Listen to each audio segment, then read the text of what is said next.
ஓம் ஸ்ரீ குருபியோ நமக. இப்போது ஒவ்வொருத்தரோட ஜாதகத்தையும் பார்த்திங்கன்னா ஒவ்வொரு காலகட்டத்தில் ஒவ்வொரு திசை நடக்கும். இப்போ ஒருத்தருக்கு சூரிய தசை நடக்கும், சந்திர தசை நடக்கும், ராகு தசை நடக்கும், குரு தசை, இது மாதிரியான திசைகள் நடக்கும். இப்போ இந்த திசை நடக்கிறது மட்டும் இல்லாமல் அந்த காலகட்டத்துக்கு உண்டான திசைக்குள்ளே அதோட புக்திகளும் நடக்கும்.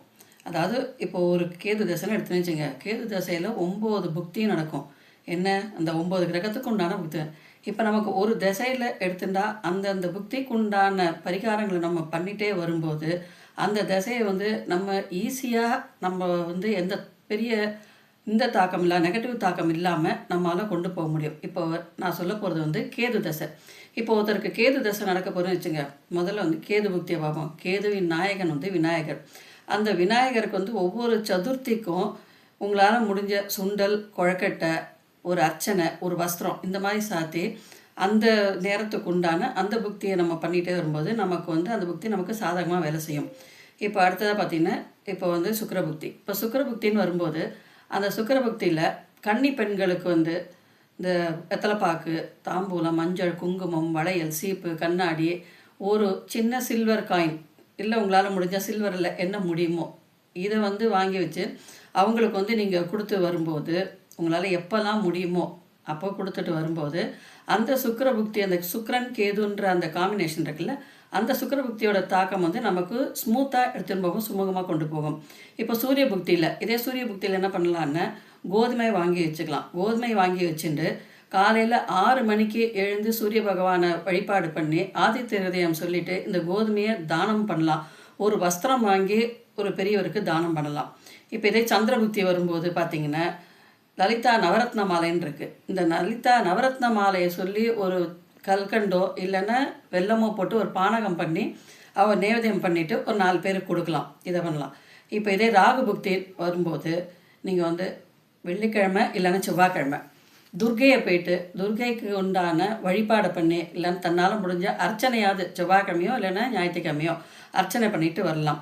இது மாதிரி ஒரு குரு தசை வருது, இப்போ குரு பக்தி வருது அப்படின்னா, இந்த கேது தசையிலே குரு பக்தி வருது அப்படின்னா இந்த 18 வருஷம் சபரிமலை போயிட்டு வந்தவங்க, உங்களுக்கு தெரிஞ்சவங்களை யாரையா பார்த்து அவங்க கிட்ட போயிட்டு நீங்கள் நமஸ்காரம் பண்ணி அவங்களோட ஆசீர்வாதத்தை நீங்கள் எடுத்துகிட்டு வரும்போது இந்த குரு பக்திக்கு உண்டான இந்த செயல் உங்களுக்கு சாதகமாக அனுகூலமாக நிறைய உங்களுக்கு ப்ளஸ் பாயிண்ட்டை ஏற்றி கொடுக்கும்.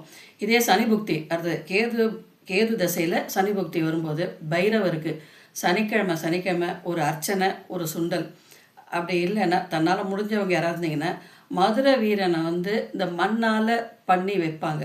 அந்த மாதிரி மண்ணால் பண்ணி ஏதாவது கோயிலில் பண்ணி வைக்கலாம். அவங்க அலோவ் பண்ணுற இடத்துல எங்கே முடியறதோ அந்த மாதிரி பண்ணலாம். இது மாதிரி ஒரு தசையை நம்ம ஒரு குறிப்பிட்ட கேது தசைனா 7 வருஷம். இந்த 7 வருஷத்துக்குள்ளே இத்தனை புக்திகளும் நம்ம கடந்து போகணும், இதோடைய தாக்கங்கள் நமக்கு அனுகூலமாக வரணும்னு இந்த மாதிரி ஒரு சின்ன சின்ன பரிகாரங்கள் நம்ம பண்ணிகிட்டே வரும்போது இந்த தசையை நம்ம ஈஸியாக நமக்கு சாதகமான முறையில் கடந்து செல்ல முடியும். இது மாதிரி தொடர்ந்து அடுத்த தசைக்கெல்லாமும் எப்படி பண்ணலாம் அப்படிங்கிறத சொல்லிகிட்டே வரேன். நீங்களும் பண்ணி பாருங்கள். இதுலேயே புதன் தசைக்கு விட்டு போச்சுன்னு கேட்காதீங்க. இதே புதன் தசைக்கு வரும்போது நீங்கள் அதுக்குண்டான தெய்வம் என்னன்னு பாருங்கள். அதை பெருமாளை கொண்டு போயிட்டு அங்கே போயிட்டு எந்த பெருமாள் அந்த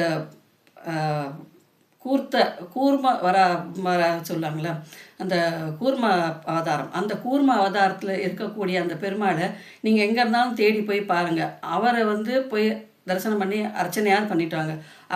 பண்ணிட்டு வரும்போது உங்களுக்கு சாதகமான சூழ்நிலை அமையும். இது மாதிரி ஒரு தசையும் நம்ம ஈஸியாக கடந்து செல்லலாம். அடுத்த இதில் நம்ம பார்க்கலாம் அடுத்த திசையில்.